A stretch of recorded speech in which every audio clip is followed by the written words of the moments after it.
Hey everybody, and welcome to another episode of the Cinema Psych podcast. I am your host, Dr. Alex Swan, and in this episode, this little end of the year Christmas ditty, I suppose, we are going to explore something a little bit different. Sort of end of the year little difference party with the other episodes that I've been doing. So in this episode, I'm going to revisit a film that I watched for a watch party for my birthday back in May 2020. And interspersed with some clips of this movie, I'm going to use some stuff from a stream that I did on the topic and the watch party. So what film am I talking about? What film is this? It was a film that came out at the end of last year, at the beginning of this year. I'm not entirely sure. I think it does have a 2019 marker. It's the film The Lighthouse. And so that's what we're gonna do. This one's just going to be an exploration of the film, its meaning interspersed with some of my reactions from that watch party, intermixed with some of the key scenes from the film. So that's my little intro, and so I'm going to let me take it away from here. Please enjoy this mixture of audio about the film The Lighthouse. Take it away, me. Okay, so one of the things is that I wanted to mention with this film before we get started, or as it goes, is that there's not a lot of dialogue. The dialogue between Willem Dafoe and Robert Pattinson is pretty stilted.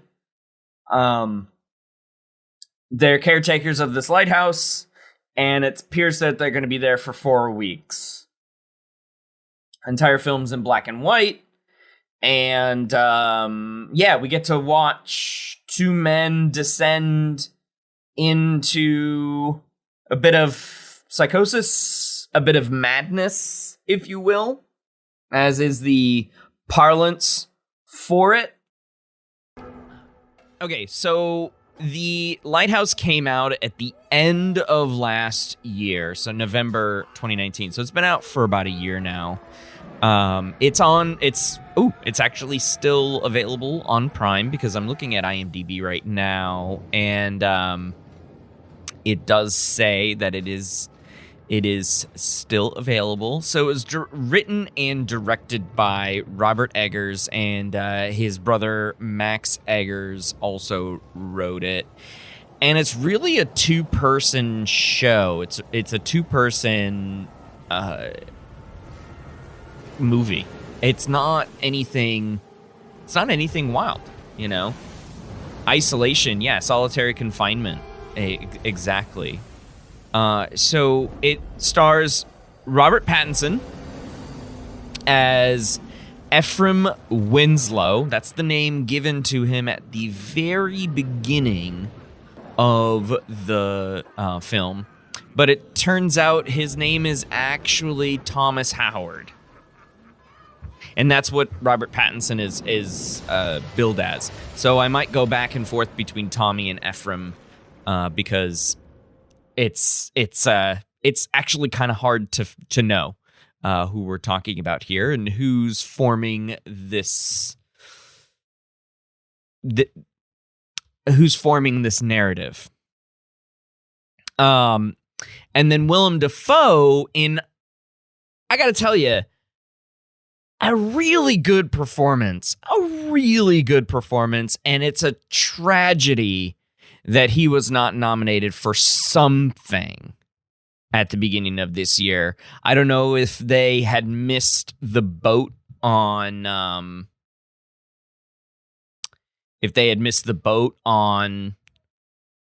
like award season or something like that, and maybe it'll be at the beginning of this year. And but oh my god, he's so good. Anyways, he plays Thomas Wake. Now, the movie is about these two guys. One of them is a new wiki, and that's Robert Pattinson. He's a young guy. He's a new wiki. And then the Willem Dafoe, Thomas Wake, he plays the old wiki. Now, what are wikis? Wikis are lighthouse keepers. That's a fun name for a lighthouse keeper, I guess. And if you're familiar with life in New England around the turn of the century, if you're not familiar, then I'll tell you. Lighthouse keeping was a very, what do I want to call it? It was a very sad, lonely job, right? And you get the sense that it's not for everyone. And when there is a big problem, like a storm, this is going to end up being a very bad day for everyone, right? So in this way, you can imagine that the solitude and the weirdness of the job and the superstition surrounding all sorts of marine life is going to be challenging for these people, especially a new one. You know, he killed that seagull, right? So superstition, he killed the seagull. Now everything bad that happens is going to be viewed through that lens. He knows he done goofed.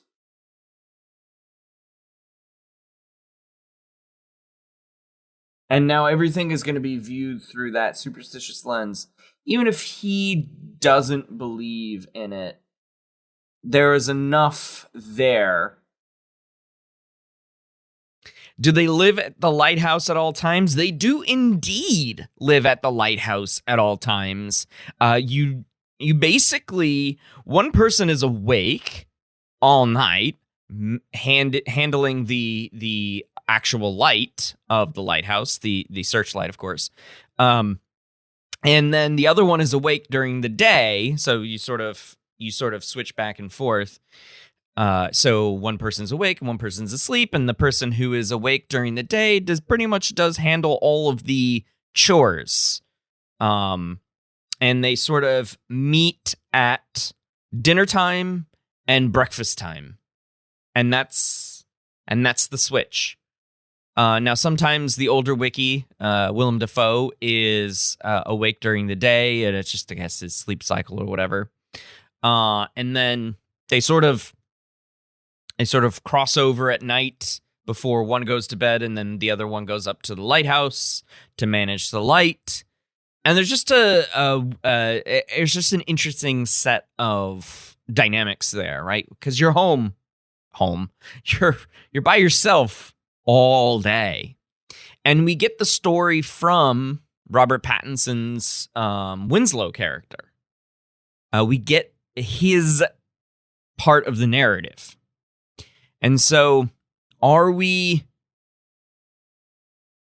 subjected to a narrative that's unreliable?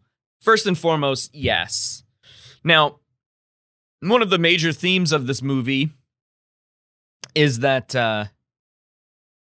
it's in black and white, and the music constantly fills you with a sense of dread. But it's also, what are the effects of isolation? What are the effects of psychosis? What are the effects of just drinking every day, drinking yourself into a blackout stupor every day? What are the effects of losing perspective on time? What are the effects of spending an inordinate amount of time with another person of the same sex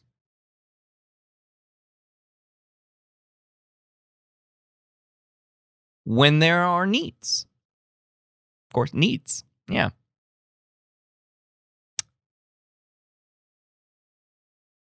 So these guys are on this isolated island.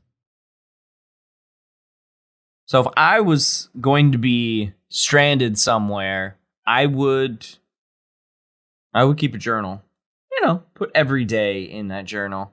First and foremost, when you are isolated, and there is lots of research that supports this, if you are by yourself, you will begin to hallucinate. And those hallucinations might lead to delusions, false beliefs. And if you're combining this with alcohol, you might have alcohol-induced psychosis, in addition to the psychosis that is being brought on by isolation.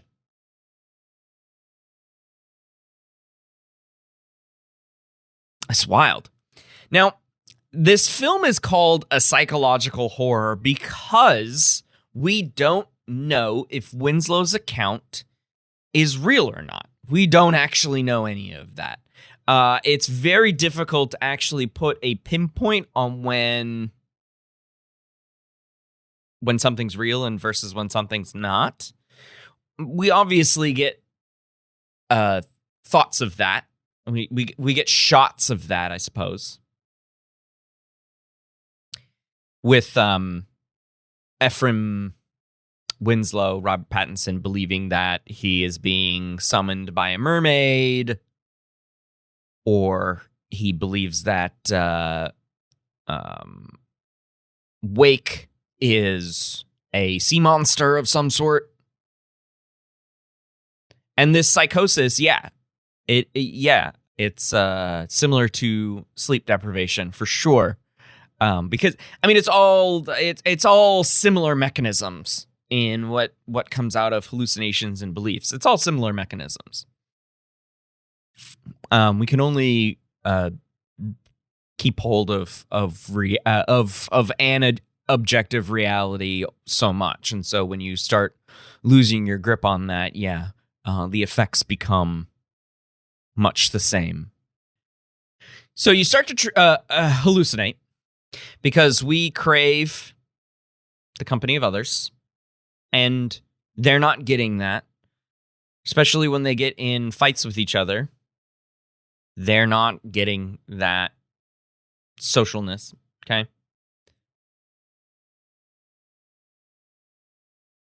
They're not getting their necessary doses of oxytocin, okay? It's an unsettling feeling when you're watching other people just have significant interpersonal issues, especially when you're being told you can't enter the lantern. Here, have some drink. And of course, it's basically moonshine. It's pure alcohol, basically. Right? And what are you going to do? What are you supposed to do? It's wild. I thought this movie was really good. If a little silly. I will say I believe it was a little silly because, for one thing, I think Willem Dafoe's character could have been a little nicer to the new guy. He could have been a little nicer.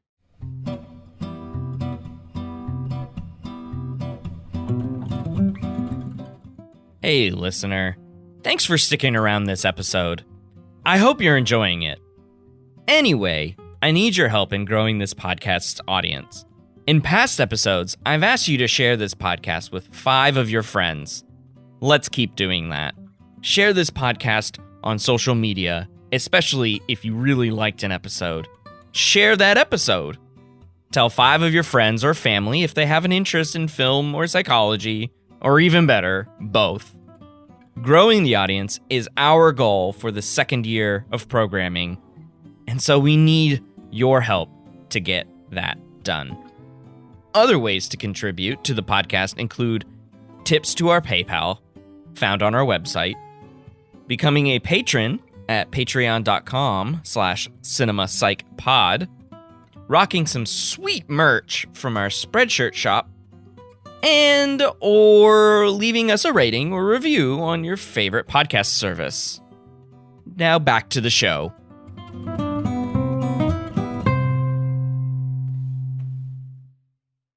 Now, one of the other things that I thought was interesting in this movie that I'd read when trying to figure it all out was the underlying homoeroticism of the movie. So, in the movie, one of the hallucinations, of course, that I just mentioned was mermaids from Efren Winslow's perspective. So, Legends of Mermaids was that mermaids were actually manatees, and men out at sea were hallucinating that the manatees looked like mermaids. And they were always beautiful women, and you've seen mermaids all over the place. The Little Mermaid, Pirates of the Caribbean, which I thought was a really interesting take on mermaids. I like the Pirates of the Caribbean take on mermaids. The logical consistency of mermaids. Yeah, it was fantastical, of course, but so was Pirates of the Caribbean. You know, obviously we're not talking about real life here.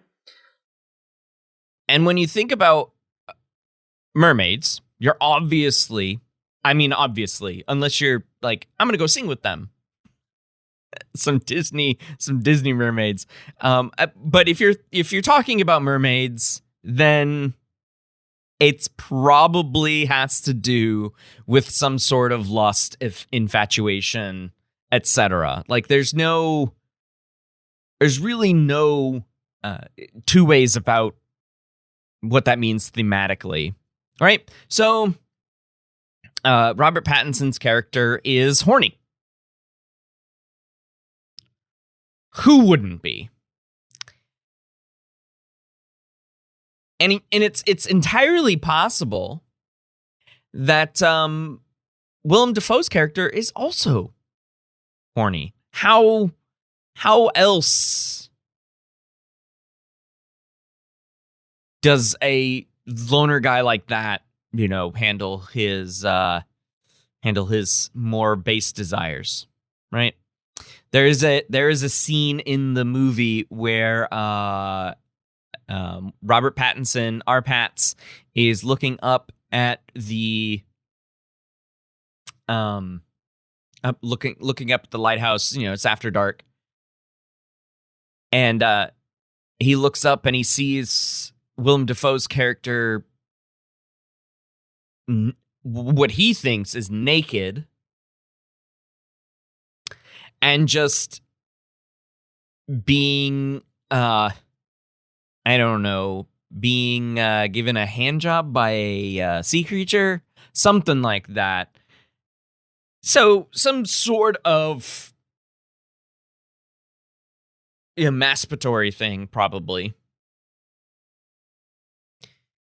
And then they get in fights, and then they drink and they laugh, and then there's just interesting back and forths between the two of them. It's hard not to think that these two guys were you know, having some sex. I did not have any sex with that woman. And I'll just mention one more other thing briefly with this, and that is when Arpats is finally fed up with Wake's old wiki ways, that they get into a big, massive fight. And when he's on top, when Arpats is on top, punching down at Willem Dafoe, punching down, he magically morphs into a mermaid and just starts holding on to his hands very seductive, or his face very seductively, you know? And then Willem Dafoe turns into an angry sea creature and starts wrapping his neck with a tentacle, and he's punching him, and he's finally like, "Oh, what are you doing? You're killing me." And it's just like, what? I'm not spoiling a damn thing for you. There is no way I could possibly spoil this movie at all. There's no way.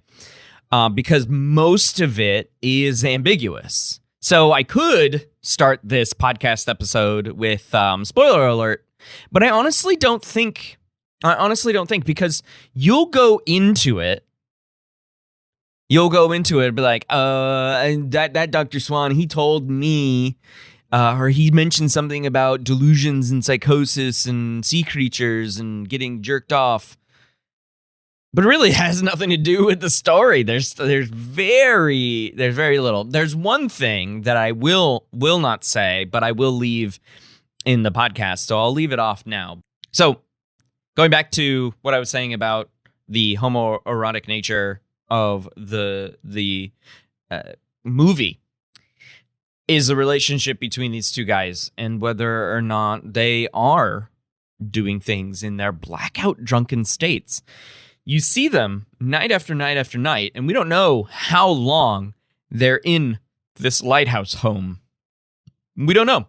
You see them night after night, drinking alcohol, getting very merry. There's actually one funny scene where they start dancing, and they're like dancing, and they're going, "Woo, yeah, this is amazing!" And then they get into a fight, and it's wonderful. Like a true married couple, right? Sometimes it's the other way around with married couples. They get into a fight and then they're having fun. Like, that's fun. I like that. So I have some thoughts. I've processed a little bit. So I think that Tommy, Robert Pattinson, felt guilty about what he did to Ephraim Winslow. Anyways, here's the psychosis. This is a man who is not connected to reality anymore at all. Okay? Guy, he's got the hallucinations, the mood swings. It's all part of it, too.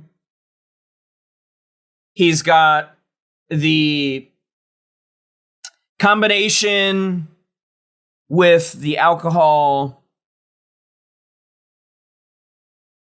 The hallucinations are auditory and physical. He's got delusions. The delusions are really powerful. The delusions are, I think, probably the most important part here. Because it has to do with how he views Tom. You know, they're here jumping around, dancing, and they're both super drunk. I really like this filmmaking technique where we do this transition between madness and reality. So, or what I think is madness and reality. I have a feeling the foghorn sound effect is not real. The foghorn, the siren, the seagulls. I mean, I guess the seagulls are real, but him feeling the seagulls are onto him somehow. I think that's not real. He felt guilty about doing that thing to Ephraim Winslow, and so he wanted to get as far away from that as possible. He's came across the ad about being a lighthouse keeper. Farther out it is, $1,000, whatever it was, and so he's like, "Good, I can get away from all of that. I can get away from it. Perfect, love it. Gonna do that. That's what I want to do, right?" So he goes, and then he meets Tom, the lighthouse keeper, the wiki. I love that phrase. And he's immediately like just taken in by the oddness of the situation, just like the monotony of it, the drinking, the charm, the superstitions about the seagull that actually was taunting him, all of that. I'm thinking that it just got to him. But the catalyst, I think, for a psychosis, a lot of psychosis does begin with a traumatic event. So the traumatic event being letting the logs fall on the real Ephraim Winslow and feeling very guilty about that. And so, and then buying into all the lore about mermaids and the alcohol being a compounding factor, all of that stuff, I think contributed to his hallucinations, of course. Now I'm still I don't know. I'm still confused by the end. What was in that lighthouse beacon? What was in the light? I don't know. I'm going to have to, before I put this episode together for the podcast, I'm going to have to read about people's experiences with this, or what Eggers had to say about it, because I'm lost about the beginning. I mean, I can imagine that he ran out of food, and when we see him getting eaten by the seagulls right at the very end, that's probably starvation moment for him, I guess. I don't know. I don't know. So yeah, all in all, though, it was a very enjoyable film. Filmmaking was amazing. You have to be a really good filmmaker to shoot that kind of stuff in black and white, because most of the scenes were at night. Inside, lit by oil lamps, right? That's excellent filmmaking right there. If you compare that sort of rugged black and white to and just lit with stuff in the scenes, as opposed to black and white features before colorization was the thing in the early 20th century, where things were lit all over the place like they are now, but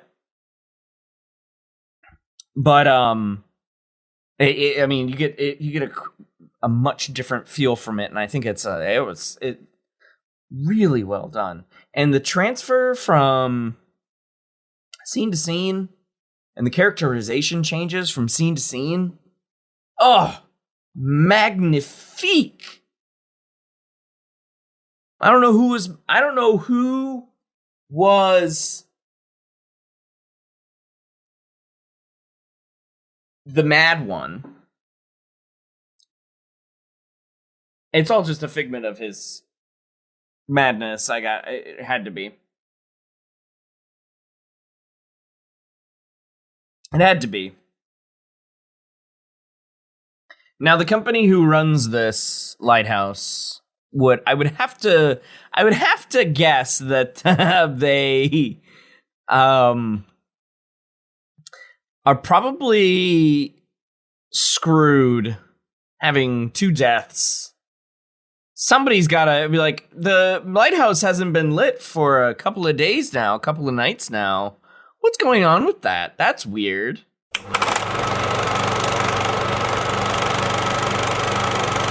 So I would definitely use this movie in class if I wanted to show the effects of isolation, psychosis, unreliable narrators, all sorts of different things. Like it is, and the filmmaking is really good as well. The use of black and white, the way that the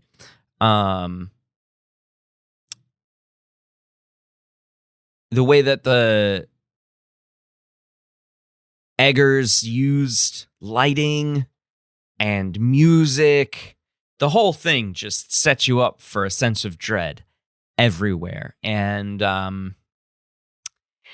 it's an unsettling film. And that's going to do it for this episode. Thanks for coming along with me on this weird journey. The journey as weird as potentially the entire film. I hope you enjoy the film too if you do decide to watch it. It's fantastic. Anyways, until the next episode, thanks for listening.